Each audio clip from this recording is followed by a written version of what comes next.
iş tamam Domdom, tut şunu! Dikkat edin lan, merdiveni devireceksiniz.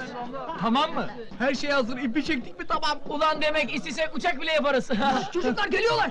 Şu merdiveni alalım çabuk. Geliyorlar! Tamam, şuraya. Yavaş yavaş. Sok merdiveni! Hadi!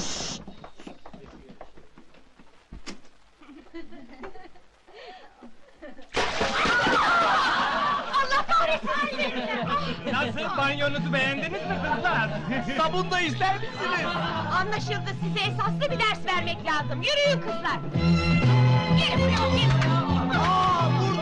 Abi daha vurdu. Gene vuruyor. Hep vuruyor. Ya vurma kızım. Ya hala vuruyor ya. Ah, ya bizim baksana şuna ya. Bana da vurdu! Bana da vuruyor. Gel buraya! Vurma bak, ben de vururum! Aa, yapar. Kız hemen yapıştırırım tokadı! Yapar vallahi. Arkadaşlar vurabilirim. Ben dayanamayacağım, vuruyorum! Al sana! Al lan! Ne unutma seni! Sınıfın 100 karası! Şıllık!